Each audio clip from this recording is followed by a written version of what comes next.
하겠습니다. 이후에 여호와의 말씀이 환상 중에 아브라함에게 임하여 이르시되 아브라함 두려워하지 말라. 나는 내 방패요 너의 지극히 큰 상급이니라. 아브라함이 이르되 주 여호와여 무엇을 내게 주시려 하나이까? 나는 자식이 없사오니 나의 상속자는 이 다메섹 사람 엘리에셀이니이다. 아브라함이 또 이르되 주께서 내게 씨를 주지 아니하셨으니 내 집에서 길린 자가 내 상속자가 될 것이니이다. 여호와의 말씀이 그에게 임하여 이르시되 그 사람이 내 상속자가 아니라 내 몸에서 날 자가 내 상속자가 되리라 하시고 그를 이끌고 밖으로 나아가 이르시되 하늘을 우러러 뭇 별을 셀 수 있나 보라. 또 그에게 이르시되 내 자손이 이와 같으리라. 아브라함이 여호와를 믿으니 여호와께서 이를 그의 의로 여기시고 또 그에게 이르시되 나는 이 땅을 내게 주어 소유를 삼게 하려고 너를 갈대아인의 우르에서 이끌어낸 여호와니라. 그가 이르되 주 여호와여 내가 이 땅을 소유로 받을 것을 무엇으로 알리이까? 여호와께서 그에게 이르시되 나를 위하여 3년 된 암소와 3년 된 암염소와 3년 된 수량과 산 비둘기와 집 비둘기 새끼를 가져올지니라. 아브라함이 그 모든 것을 가져다가 그 중간을 쪼개고 그 쪼갠 것을 마주 대하여 놓고 그 새는 쪼개지 아니하였으며 솔개가 그 사체 위에 내릴 때에는 아브라함이 쫓았더라. 아멘. 오늘 말씀은 이후에라는 말로 시작을 합니다. 이후에. 성경을 보면 이 시간적인 흐름을 오늘날과 같은 시간 약속을 규정하지 않았기 때문에 다소 모호한 듯한 이런 표현들로 기록할 때가 많이 있습니다. 오늘날 같으면 한 달 후에 혹은 열흘 뒤에 이렇게 했겠죠. 드라마나 영화 같은 것을 보면 갑자기 화면에 자막으로 2년 뒤 이런 식으로 이렇게 표시를 합니다만은 성경이 표현하는 바는 바로 이런 표현입니다. 이후에 얼마간의 시간적인 간극이 있었다 하는 것이죠. 앞에 우리가 14장에서 본 것처럼 이제 가나안 땅에 이 4나라와 5나라가 크게 연합하여 전쟁을 벌이는 일이 있었고 그 가운데에 휩쓸려서 모든 것을 빼앗겨 포로로 끌려갔던 조카 롯을 아브라함이 이끌어 구원해 내었던 일들, 그리고 그 일들로 인하여 이 요단강 동편과 서편에 일종의 질서가 재편되어졌다 하는 그러한 상황의 내용을 우리가 14장에서 보았습니다. 그 일이 있은 얼마간의 시간이 지났을 때에 라는 말씀입니다. 이것은 단지 시간이 지났다 혹은 그리고 나서 이런 일이 있었다라는 말씀을 하시려는 것이 아니라 그 시간 동안 어떤 일이 있었을까? 많은 사람들에게는 여러 가지 변화가 있었을 것이겠습니다만은 아브라함에게 있었던 그 마음가짐을 우리가 한번 상상해 보겠습니다. 아브라함의 심정. 아브라함은 이 땅의 약속을 받았고 재산의 약속을 받았고 특별히 자녀의 약속을 받았습니다.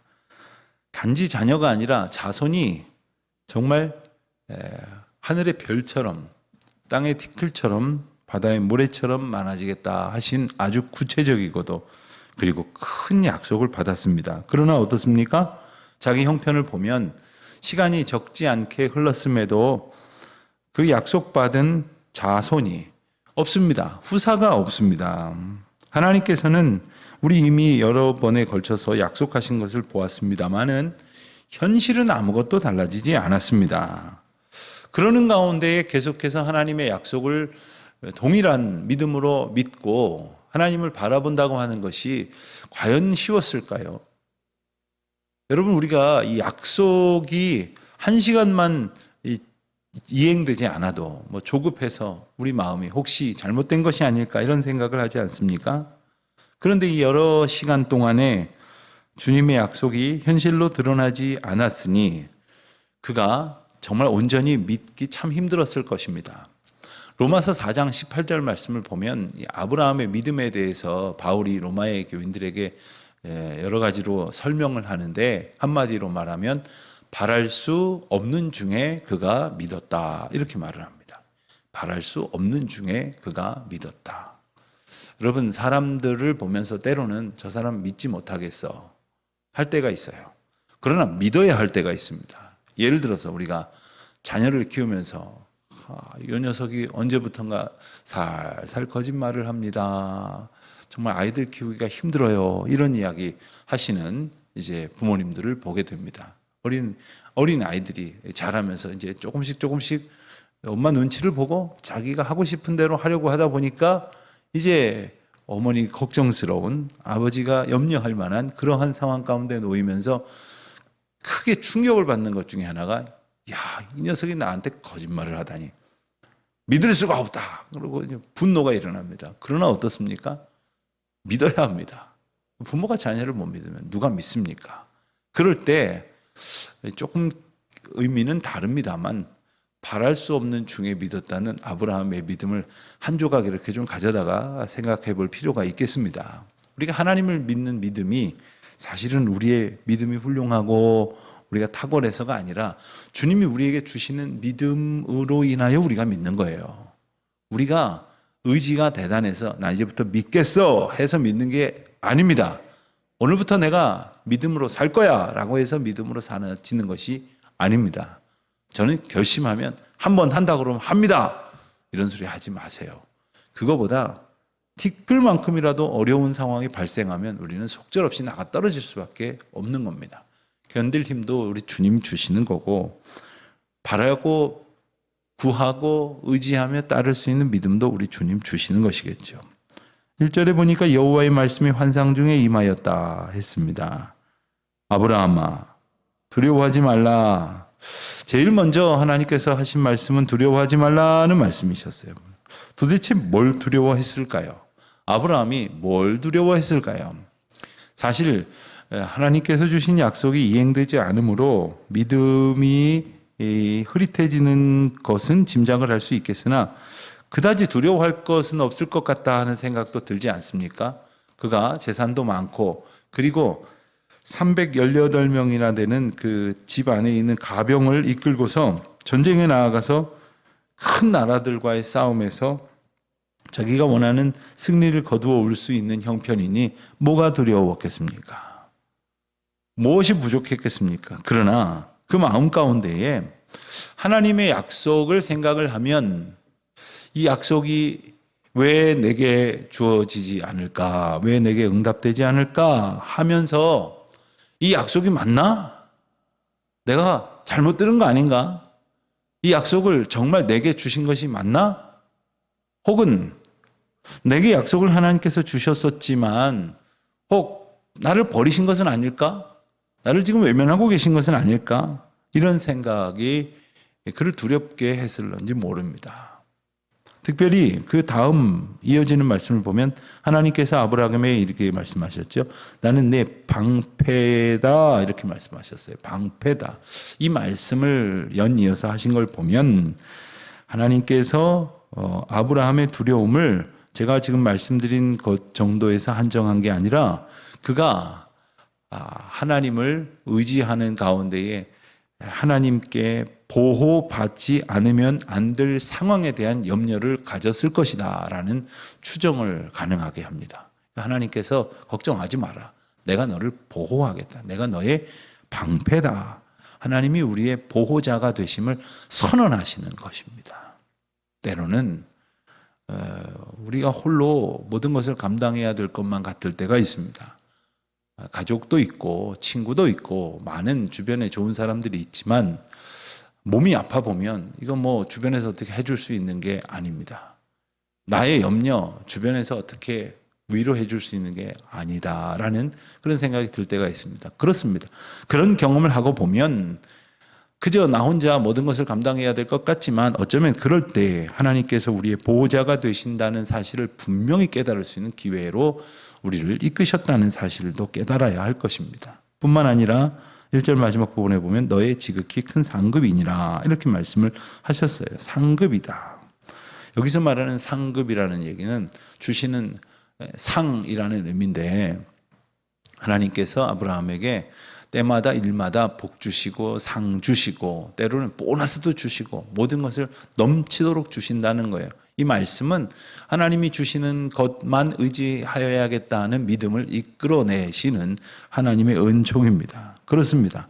우리가 하나님께로도 복을 받겠다고 하고 다른 것으로도 복을 받겠다고 하면 그게 우상을 섬기는 거라고 말씀을 드렸습니다. 우리가 하나님께만 은혜를 얻는다고 하는 마음가짐을 갖고 담대하게 다른 것들로 나의 부를 채우지 않겠다고 마다했던 아브라함의 그 반응을 어제 보지 않았습니까? 어제 저녁에 우리 금요 기도회 시간에 시편 16편 말씀을 통해서 여호와만이 나의 복입니다. 주님만이 나의 복입니다. 라는 다윗의 고백을 우리가 또한 보기도 했습니다. 그렇습니다. 오직 여호와만이 나의 복임을, 주님만이 나의 상급이심을 우리 주님께서 깨닫게 해 주십니다. 자, 근데 아브라함이 2절에서 말합니다. 주님 내게 무엇을 주시렵니까? 나는 자식이 없는데. 이렇게 말하고 있습니다. 그러니까 지금 아브라함의 모든 관심은 그 후사에 가 있어요. 왜요? 그가 약속을 받았지 않습니까? 그러니까 하나님과의 자신과의 관계 속에서 하나님이 주신 약속을 늘 붙들었을 것이고 하나님 왜 주시겠다는 것 안 주세요? 라는 그런 약간 어떤 그 불평 혹은 아주 작은 하나님께 대한 그러한 원망, 짜증 이런 심정도 인간적으로는 있었을 것 같아요. 모르겠어요. 저 같으면 그랬을 것 같아요. 약속하셨잖아요. 왜 약속을 빨리 안 지켜주셔요? 불안하지 않습니까? 그래서 제가 두려워하고 있지 않습니까?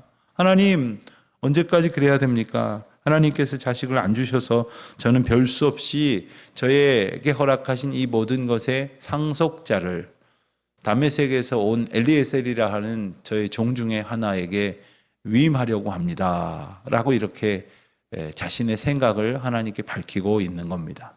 아마도 이 다메섹 엘리에셀은 아브라함의 집에서 길리웠던 그 많은 가병 혹은 가신들 중에 한 사람이었을 것입니다. 아마도 그가 이후에 이 아브라함이 그 며느리감을 구해오라 하는 일을 이 다메섹 엘리에셀에게 맡기는 것으로 이렇게 보면 상당히 신뢰했던 그런 사람입니다. 아마도 그도 알고 있었을 거예요. 이 집안에 아들이 없으니까 이거 전부 다 내가 이끌어야겠구나, 감당해야 되겠구나 하는 그러한 생각을 했을 정도였다. 이렇게 여겨집니다. 그런데 3절, 4절에서 보면 하나님께서 아브라함이 하나님께 주께서 내게 자녀를 주지 않으셨지 않습니까? 한 번 더 반복을 하니 4절 여호와의 말씀이 그에게 임하여 이르시되 그 사람이 아니다. 그가 아니고 내 몸에서 날 자가 내 상속자가 될 것이다. 그러니 너를 통해 자식을 있게 하겠다고 하는 내 약속은 유효하다 하면서 5절에 그를 밖으로 데리고 나가서 그 약속을 신빙할 수 있는 시연을 하나님께서 보여주십니다. 하늘을 우러러 뭇표를 셀 수 있나 보라. 내 자손이 이와 같으니라. 이렇게 말씀하셨다는 거예요. 6절을 보니까 방금 전까지 걱정하고 의심하고 심지어 두려워하고 있었던, 그래서 하나님 앞에 하나님이 주시지 않는 모양이어서 제가 이렇게 제 계획을 세웠습니다 했던 아브라함이 이것을 믿었다 했습니다. 여러분, 자기 계획을 가지고 있었다는 얘기가 뭡니까? 이미 하나님의 계획을 전적으로 믿고 있지 않다는 것을 의미하는 것 아니에요?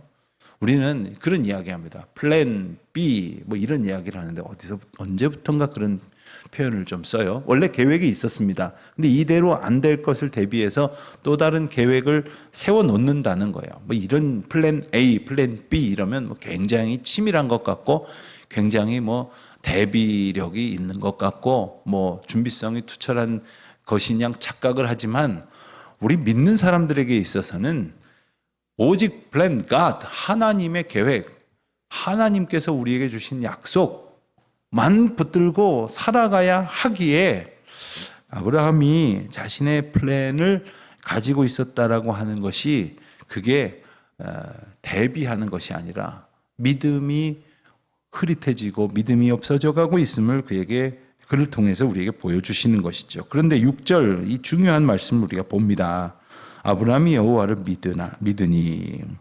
아브라함이 여호와를 믿으니라는 이 표현은 다른 말로 바꾼다면 아브라함이 여호와께 수긍하니, 여호와의 말씀을 인정하니, 여호와께서 말씀하신 바를 아멘하니 라는 정도로 번역을 할 수가 있겠습니다. 그렇습니다.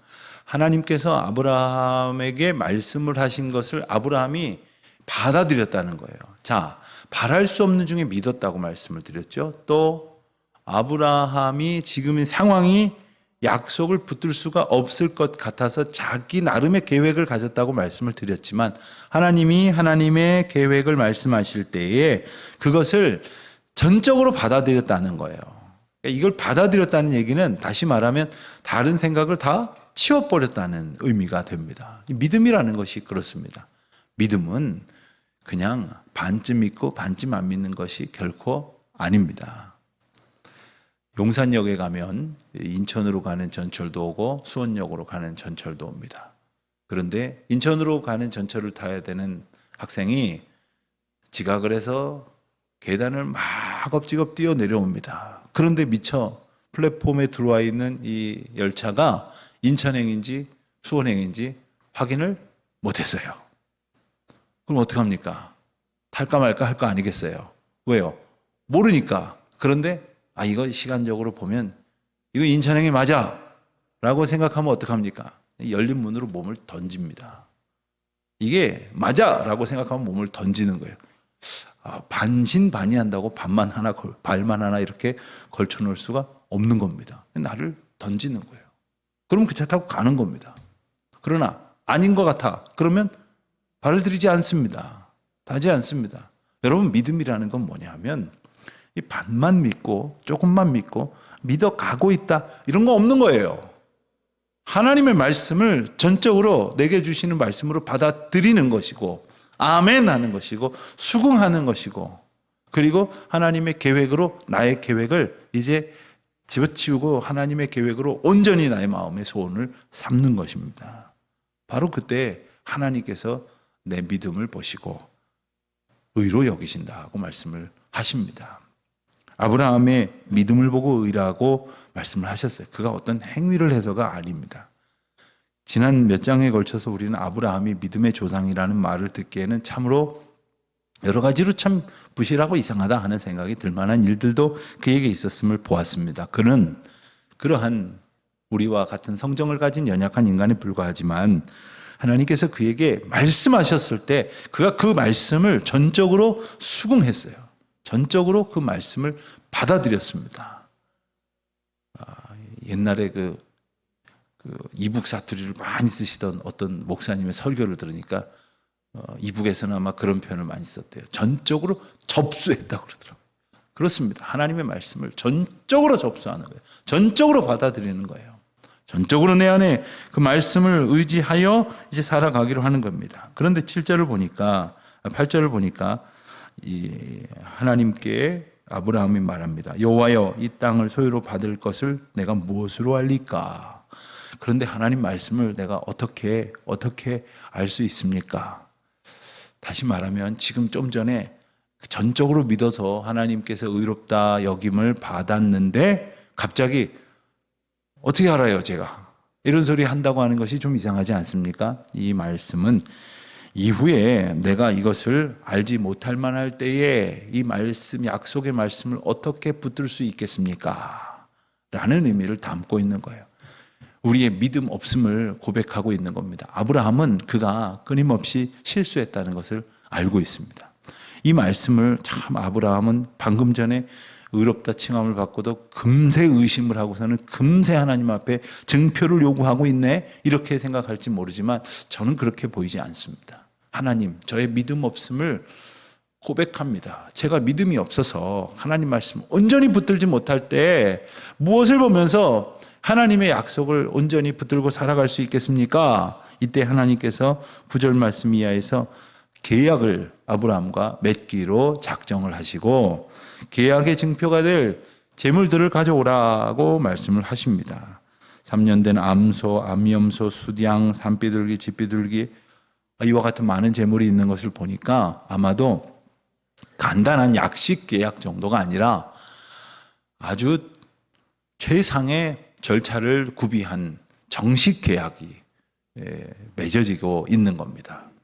여러분, 정식으로 계약을 하려면 그냥 형식적으로 그냥 종이에다 그냥 수기로 이렇게 쓱쓱 써가지고 이렇게 간단하게 하는 모양보다는 훨씬 더 우리가 일상적인 삶에서 이 계약을 갖춘다 그러면 이런 걸 준비하지 않겠습니까? 하나님께서도 하나님과 백성 사이에 하나님의 약속을 통해서 맺어진 이 계약의 신빙성을 더하기 위해서, 그래서 이 약속의 엄중함을 바로 깨닫게 하기 위해서 이러한 과정을 갖게 하시는 것입니다. 우리가 내일 주일 말씀에서 이 계약에 대해서 조금 더 말씀을 나누게 될 것입니다만은, 이 계약이 사실 하나님 편에서 왜 필요한 겁니까? 하나님 편에서 필요한 절차가 아닙니다. 믿음 없어서 하나님의 약속을 날려버리고 잃어버리고 금방 감격했다가도 금방 의심하고 있는 많은 연약한 인생들을 위해서 약속을 주시고, 그리고 그 약속의 확증을 주시고, 그래서 어떻게 하든지 하나님이 주신 믿음 위에 믿음으로 살아가게 하시는 하나님의 은혜를 우리가 오늘도 깨닫고, 나의 믿음 없음을 책망하지 아니하시고 그것을 지켜갈 수 있도록 또 도우시고 인도하시는 주님의 은혜를 감사하는 그 기쁨 가운데 오늘도 살아가는 저와 여러분이 되시기를 주님의 이름으로 축원드립니다. 하나님 아버지, 감사합니다. 다시금 언약으로 저희들을 붙들어 주시고 또 믿음을 주셔서 의롭다 여겨 주시니 감사합니다. 끊임없이 저희들은 헛된 생각으로 주님 주신 약속을 소중하게 붙들지 못할 때가 많이 있습니다만은, 하나님 저희를 굳세게 하여 주셔서 믿음으로 온전히 살게 하여 주시옵소서. 예수님의 이름으로 기도드립니다. 아멘.